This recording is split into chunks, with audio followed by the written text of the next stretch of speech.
Suprabhatam, Suswagatam. Bhakti Yoga is the science of emotion culture. So, it unravels the secret of emotional mastery. How to gain mastery over the emotions. That's what we have been trying to do that. So, in these shlokas that we all chanted now, completely, last. The 18 verses that we chanted here, just now, they have been arranged systematically. All of you are familiar with the 4 streams of yoga: Jnana Yoga, Raj Yoga, Bhakti Yoga, Karma Yoga. And they all lead to the same goal. That goal in Vedanta is called as moksha. Patanjali called it as kaivalya, ultimate reality. In modern times, you can say pure consciousness. That is the state of infinite knowledge, infinite power, infinite freedom, infinite bliss. That's our original state. Paramatma, as I said. The goal of yoga is to rise from our Jivatma to Paramatma. Through path of emotion, we reach this dimension. So, Bhakti Yoga is the key essence as to how we gain mastery over the emotions to reach the highest level of that moksha. This is the most important thing in education system. Unfortunately, in our education system, we develop our intellect, how to analyze the things and do everything. But when we encounter different challenges, then we get lost. We get depressed, we get lost, and then we commit suicide. All these things happen. Therefore, it is most important that we learn the art and science to gain mastery over the emotion. When you encounter such difficult situations, challenging situations, how to deal with that. That is the great science that Krishna Bhagavan has given us in these things. So, in this thing, we have seen the entire dimension. Schematic. So, how these 18 verses have been selected from different parts of these things, and it has been arranged systematically. You can see that. Arrangement of the 18 verses. The first shloka talks about the introduction to Bhakti Yoga. Then shloka number 2 and 3, how we raise from gross emotions of kama to bhakti, prema. Then prema to bhakti from 4 to 7, back. Then culmination of the bhakti is saguna sakshatkara, seeing God in flesh and blood, 8 to 13. Then you go further from saguna bhakti to nirguna bhakti, nirguna sakshatkara, 14. Then you are in the state of parabhakti. And when you are in the state of parabhakti, in the highest level of this thing, what happens at the time of death? How does he leave the body has been put forth in 16. And when he leaves the body, where we reach? That is the 17 and 18 verses. This is how the entire 18 verses have been systematically arranged, taken from different this dimension. The schematic shows you. First, what he says is, we all have asuri sampat and daivi sampat, the good and the bad. We have to recognize our asuri sampat and daivi sampat. What are all the good qualities, what are all the bad qualities we have to recognize. This is called the SWOT analysis in management, strength and weakness analysis. And this is necessary, and we use the opportunities and threats to grow higher. That is, Bhakti Yoga has been brought even in the management system. So the first level is to recognize. And then we have to develop our strength and reduce our weaknesses. And how to do that? Krishna says, you rise from our gross level to the subtle level. A friend in need is friend indeed, as it is said. Normal friend has to be put into the real friendship. What are the difference? In karma, always there is expectation of a return. I love you, therefore I will give you a nice party. And I expect that you also give me a party. If you don't give once more I will give you, but if you don't give, then our friendship is gone. That is the gross level. That's called karma.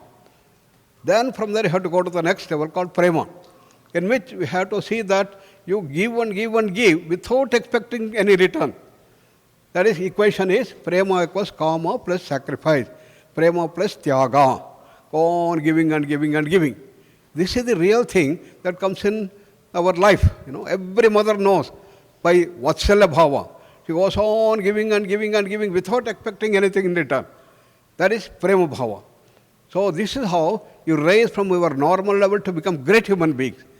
All great human beings have worked with Prema Bhava in this thing. Then you have to rise to the next level. That is Bhakti. In Bhakti, you add on the dimension of surrender. Because even in the Prema, you may slowly enter into the ego coming up. Therefore, Krishna says, Dambha, Darpa, Abhimana, 3 types of things. Even in good people, there could be an internal ego that comes up. Okay, I will give you so much of money. Can you put my name for this thing? That type of ego can come, called Dambha, ostentation. So you have to overcome ego. For that, the whole essence is surrender. Prapatti Bhava, Sharanagati Bhava has to come up in this thing. And very, very difficult to surrender. Because we think we lose our capacities. If I surrender, what happens to all my qualities? I am a loss. Wrong. Swami Vivekananda said, surrender is expansion. By surrender, you are going to expand your capacity. Surrender, your process of your growth is going to come. You will excel in every dimension. Surrender is a process of expansion, he said. That's the secret that Swami Vivekananda gave us. Therefore, in Bhakti, surrender. Surrender to whom? To any of the gods or goddesses. Each one of you should choose your Ishtadevata, whom you take, depending on what you want to. If you want to be very wise, Saraswati Ma. Very rich, Lakshmi. Ideal human being, Sri Rama.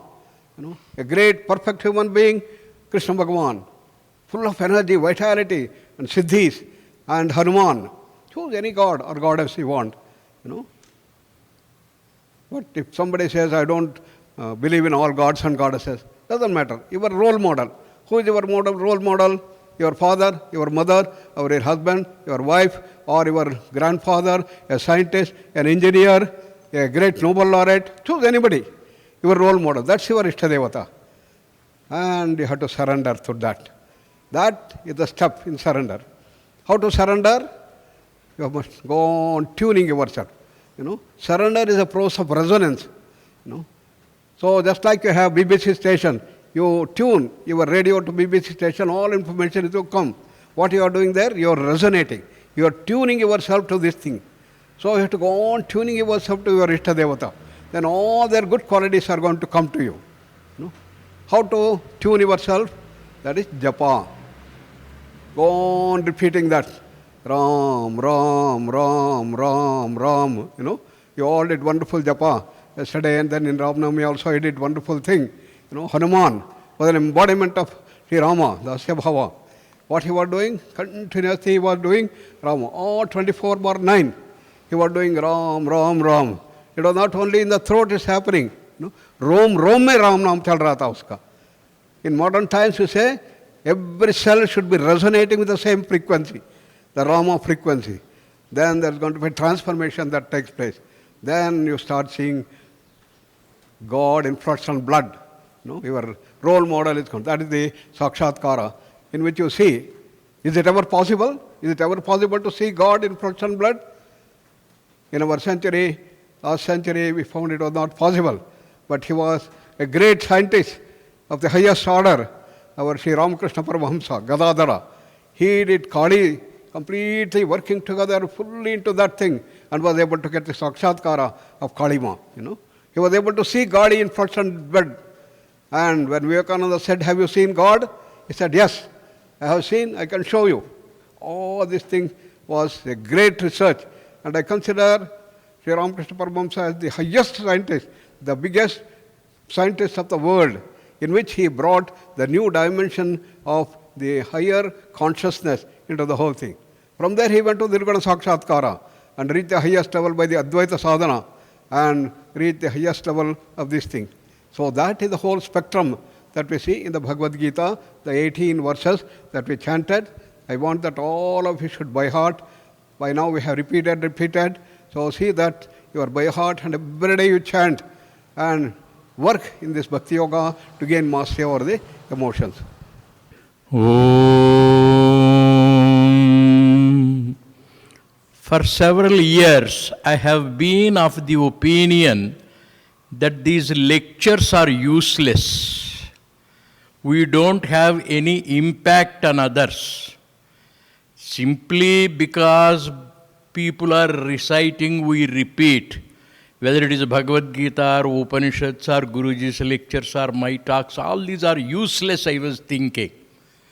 But after seeing this girl, I understand every word spoken here is being taken very sincerely and seriously.